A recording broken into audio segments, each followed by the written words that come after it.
Hello, good day everyone. My name is Jan Sayong along with my presentation that tackles Ship Arrest Part 3.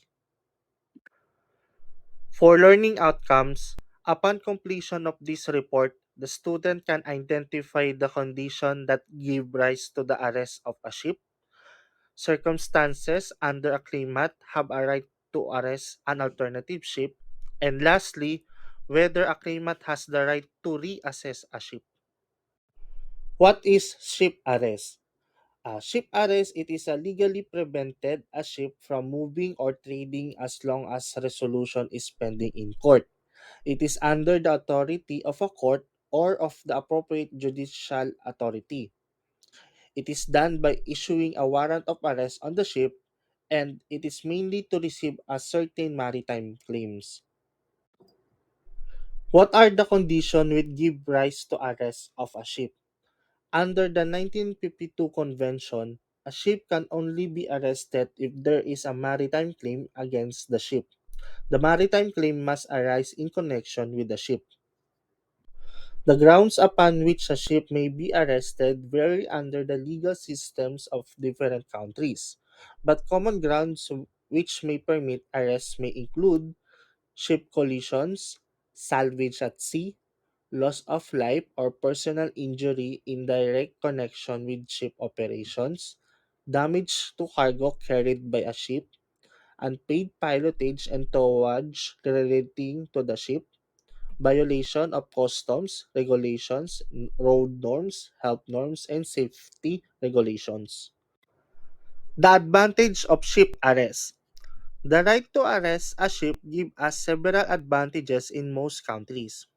Subject to the national law, it gives you jurisdiction over the ship in a convenient and advantageous place to bring maritime claim against the ship owner.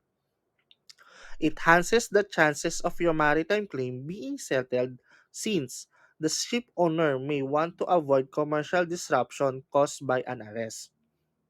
If no settlement is reached, it should provide you with prejudgment security for your maritime claim. And finally, as a result of the arrest of the ship, you will most probably be regarded as a secured creditor and should not therefore be regarded as an unsecured creditor, being adversely affected by the insolvency of the ship owner's company. Prevention of ship arrest. There are in fact certain measures to prevent the arrest of ships, especially when the owner of the ship is aware of the claim. This is even more important when the ship is used for commercial trading and the ship's arrest might cause its financial loss.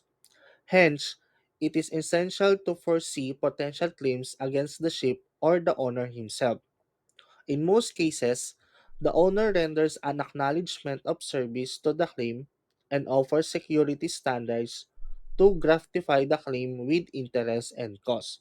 However, this may not prevent the ship from being arrested, but the court could order the discharge of the ship arrested. What circumstances under a claimant have right to arrest an alternative ship? Under the 1952 Convention, you may arrest the particular ship in respect of which the maritime claim arose and to which your maritime line attaches. The maritime line gives you prejudgment security for your maritime claim by entitling you to arrest the ship even if it has been sold to a new owner or pass into the possession or control of a new charterer, manager, operator, or any other third party. The fact that you had no legal relationship with the new person at the time your maritime line arose should not be prevented you from arresting his ship.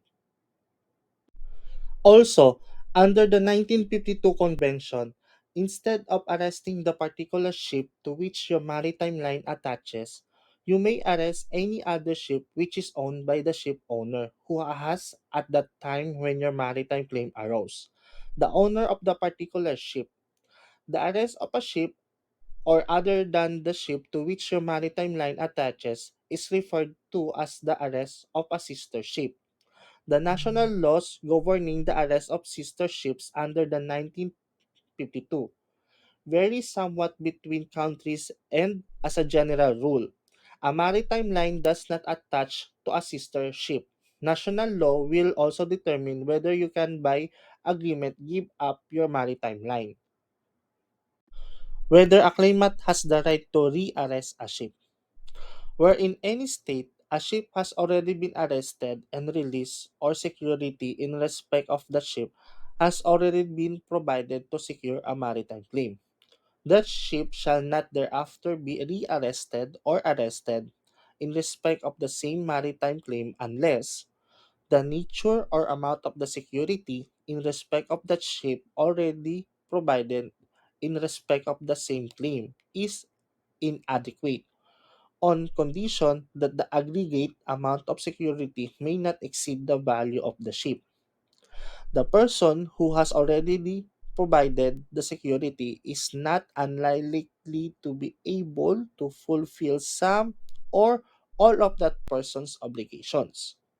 The ship arrested or the security previously provided was released either upon the application or with the consent of the claimant acting on reasonable grounds, or because the claimant could not by taking reasonable steps prevent the release.